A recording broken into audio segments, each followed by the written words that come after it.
combien vous coûtez les EPR2 au final, puisque on est dans la boule de cristal. À EDF, c'est le deuxième sujet ce matin. EDF a revu à la hausse la facture prévisionnelle du programme des 6 EPR2 annoncé par Emmanuel Macron, et une facture qui a enflé de 40% par rapport à l'estimation initiale. L'estimation de 51 milliards en 2021 vient de passer à 83 milliards en 2025.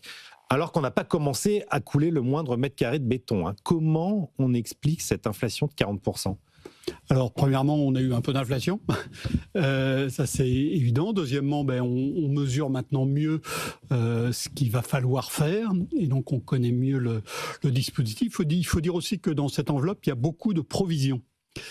Et il y a plus de 20 milliards, je crois, de provisions. Et c'est très important. En fait, derrière l'ajustement par rapport à l'estimation précédente n'est pas énorme. Il est de 5 milliards de plus. L'estimation qui avait été faite, je crois, il y a 2 ans. Donc, ça n'est pas colossal, c'est pas négligeable, mais c'est pas colossal. Mais derrière, en fait, il y a un vrai changement de méthode. Et moi, je trouve que c'est ça qui est intéressant. On ne sait évidemment pas encore comment ça va fonctionner, mais jusqu'à présent, on avait un peu l'impression que ça fonctionnait. On faisait les travaux et on rajoutait un peu, et on rajoutait encore un peu. On a vu avec Flamanville ce que ça a donné. Et voilà, on était dans la logique Flamanville qui était en train de se reporter doucement sur les projets suivants. J'espère qu'on a tiré un peu les leçons quand même de Flamanville. À peine. Et on restait, oui. Et on restait dans une logique de prototype. On disait Flamanville, c'était un prototype. Penly, ça va être à nouveau un prototype. Et le suivant, ça va encore être un prototype. Et donc évidemment, les prototypes, ça coûte beaucoup plus cher que la série industrielle. Je rappelle que c'est la série industrielle qui avait permis, il y a 40 ans, d'équiper la France de réacteurs nucléaires à un prix raisonnable. Donc cette industrialisation, c'est un point absolument clé. Et ce que a entamé Bernard Fontana, c'est justement de s'organiser pour vraiment industrialiser le process pour que les tranches suivantes coûtent moins cher. Et donc, il y a des réorganisations internes à EDF. Il y a eu un vote d'ailleurs négatif du CSE hier, je crois, qui a dit non, on n'est pas d'accord, parce que c'est des réorganisations profondes, mais pour essayer d'inverser la machine, pour qu'il y ait une vraie maîtrise d'ouvrage qui permette de contenir, d'organiser, de faire que les différentes professions qui sont sur le chantier d'une centrale nucléaire travaillent ensemble, alors qu'actuellement, ils ont tendance à travailler en séquentiel plutôt que de travailler en parallèle. Donc évidemment, il faut que l'un ait terminé avant que l'autre arrive. Ça prend beaucoup plus de temps. Donc derrière, il y a une réorganisation profonde. Je ne sais pas si elle va marcher, mais clairement, le changement de méthode était nécessaire et il me paraît beaucoup plus important que les 5 milliards de surcoûts annoncés. Gilles, on est sur une dérive classique d'un chantier industriel absolument assez colossal aussi. Il faut quand même bien le reconnaître. On est effectivement peut-être sur un problème de gouvernance, d'organisation, comme l'a souligné Jean-Marc Vittori à l'instant. Il y a plusieurs aspects, comme l'a dit Jean-Marc. Il y a un aspect de communication, c'est-à-dire qu'effectivement, Flamanville, ça a été un sketch qui a duré des années et des années, et qui a énormément nui à la crédibilité d'EDF quand chaque année vous dites non, on finira pas cette année, et en plus ça va nous coûter des milliards en plus chaque année. Donc là effectivement il faut un peu l'inverse, et c'est justement c'est exactement ça la nature économique des provisions, c'est de dire il y a un risque, j'accepte qu'il y a un risque, je l'assume et je le présente, et normalement effectivement je prends une garantie qui fait que cette fois-ci ça ne devrait pas dépasser la facture. L'autre truc qui est rigolo, c'est que, en fait, EDF, notamment, va chercher des experts chinois, parce que les Chinois sont meilleurs que nous en tout. D'ailleurs, peut-être miser sur la Chine pour la prochaine Coupe du Monde de foot. On demandera les pronostics à Jean-Marc Vittori, qui est aussi un expert dans ce domaine-là. C'est qu'effectivement, aujourd'hui, je crois qu'il y a un retour, évidemment, de l'énergie nucléaire sur la planète. Et je crois qu'une centrale sur 2 construite dans le monde est faite par les Chinois ou des entreprises chinoises.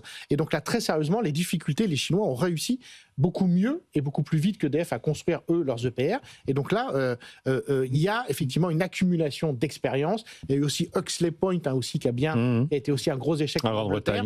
Donc on peut espérer que EDF, enfin, tire les leçons de tout ça. Ce que je voudrais juste rappeler par rapport aussi à l'avenir économique du pays, c'est que moi, en tant que macroéconomiste, si vous voulez, il y a quelque chose que je veux dire aux gens, c'est que là, on parle que des coûts, mais ce qui compte, c'est le circuit économique. C'est-à-dire que, en fait, si quelque chose nous coûte très cher, mais pour être simpliste, mais quand même fixer un peu les idées, si quelque chose nous coûte très cher, mais que c'est fait en France, avec des entreprises la plupart françaises, avec des gens qui sont embauchés en France et qui dépensent en France, c'est pas si grave. Vous voyez, moi, ce qui me pose énormément de problèmes, et j'aimerais le rappeler aussi en France, qu'on est obsédé par l'électricité, on a une passion pro ou anti-nucléaire dans ce pays, c'est qu'aujourd'hui, la première source d'énergie en France, ça reste les hydrocarbures. D'accord ? Les hydrocarbures, c'est quasiment 50% de notre mix énergétique. Et cet argent-là, évidemment, il s'en va en intégralité à l'étranger et il finance, c'est bien connu en économie politique, il y a quasiment, à part la Norvège, il n'y a quasiment pas de pays démocratique, vous savez pas comment on compte les États-Unis, qui soit un producteur massif d'hydrocarbures. Donc,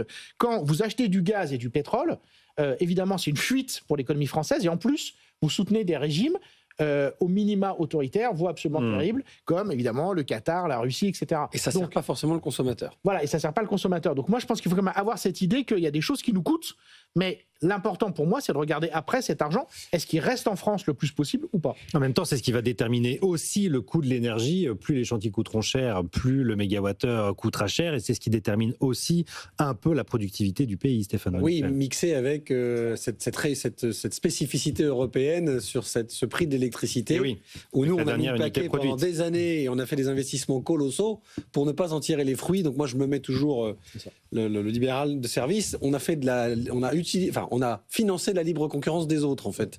C'est génial, donc ça, c'est la spécificité française. Alors juste d'abord, très rapidement sur le nucléaire, c'est un sujet qui est passionnant. Il faut savoir qu'il n'y a aucun réacteur nucléaire ne peut tomber à l'euro juste à la fin, entre le moment où il a été budgété et le moment où il a été construit. Ça a toujours été le cas. La gabegie... L'euro juste et 40% d'écart. Mais Flamanville a été un exemple particulier. C'était une nouvelle génération. Elle a été annoncée très clairement trop vite et elle a été mal annoncée. Maintenant, mon inquiétude, alors là, je suis content de parler après Gilles, parce que sinon, je me serais fait fusiller. J'ai un peu de fièvre ce matin, ne m'en voulez pas d'être un peu énervé. EDF a une spécificité quand même qui n'arriverait jamais à une entreprise privée. C'est-à-dire si c'était Bouygues ou Vinci qu'on aurait en face, c'est qu'en fait, il est l'opérateur industriel de ce projet, et quelque part indirectement, pas rentrer dans le détail, comme son capital est détenu à 100% par l'État, il est son propre banquier et son propre financeur. Donc ça veut dire quoi ? Ça veut dire que tous ces projets sont financés à la fois par un prêt et à la fois par un coût de l'énergie garanti sur 40 ans, par le seul client d'EDF qui est son propriétaire. Alors, la libre concurrence, vous oubliez complètement. Et là, on est dans un sujet.